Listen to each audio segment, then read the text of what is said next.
Scott Pruitt in July 2014, during his tenure as Oklahoma Attorney General. Nick Oxford for The New York Times. It was exactly 6 years ago, a lifetime in the world of politics in Washington, that A.J. Pruitt, then a senior regulatory lawyer and lobbyist at Devon Energy in Oklahoma City, first reached out to Scott Pruitt, then a little-known first-term Attorney General, to ask for a bit of help.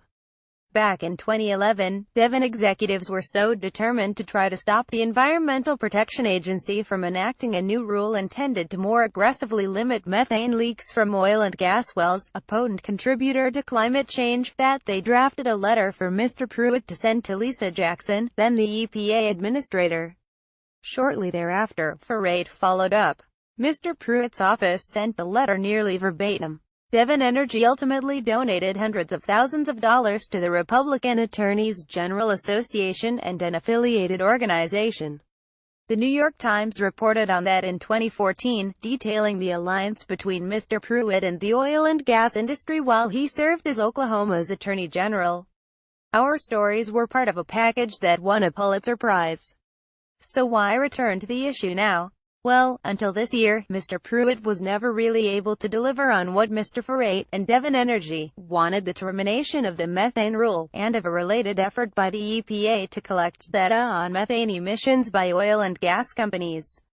I found myself thinking back to that history this past weekend, as my colleague Lisa Friedman and I worked our way through a 316-page document detailing Mr. Pruitt's daily activities in the first months after he became the EPA administrator, for a story we published on Tuesday. The New York Times had filed a Freedom of Information request for Mr. Pruitt's calendar, with no response from the agency. But the nonprofit group American Oversight sued the EPA over its slow response to a similar request it had filed and received a copy, which it provided to the Times. Lisa covers the EPA for the Times.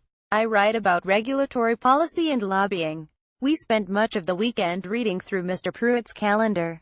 Page after page showed Mr. Pruitt holding meetings with lobbyists and top executives from automobile manufacturers, oil industry giants, pork and soybean farmers, coal mining companies, chemical companies, coal-burning electric utilities, conservative media outlets, Republican lawmakers, even Steve Bannon and Ivanka Trump. They had a half-hour each, in successive meetings, on the same day, before Mr. Trump's decision on the Paris Climate Agreement.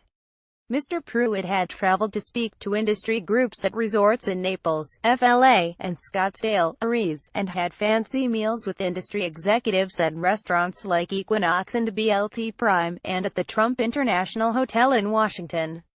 But there on page 180 of the schedule was a detail that to me was perhaps the most fascinating of all: a brief description of a 30-minute meeting Mr. Pruitt had in his office at EPA headquarters with an acquaintance he knew from Oklahoma. A.J. Pruitt, now the Vice President of Regulatory Affairs at the Oklahoma Independent Petroleum Association, which represents the industry statewide, was penciled in on March 27 at 3:15 p.m. How the world had changed. Few could have predicted back in 2011 that Mr. Pruitt was going to end up as the EPA administrator. I called Mr. Pruitt this week and spoke with him briefly, asking if he himself could have imagined this turn of events. He said he did not want to comment. But now, 5.5 years later, he had come to Mr. Pruitt's office to thank him for moving to kill a part of the exact rule they had teamed up, without luck, to try to block in 2011. Mr. Pruitt has moved to kill the entire methane rule, but, so far, a court has blocked him from doing that. It is a small detail, to be sure. But journalism, at its core, is a form of history. This was a reminder once again of how the course of history has changed in this new Trump era. A version of this article appears in print on October 5, 2017, on page A2 of the New York edition with the headline "The FOIA Request and the Flashback."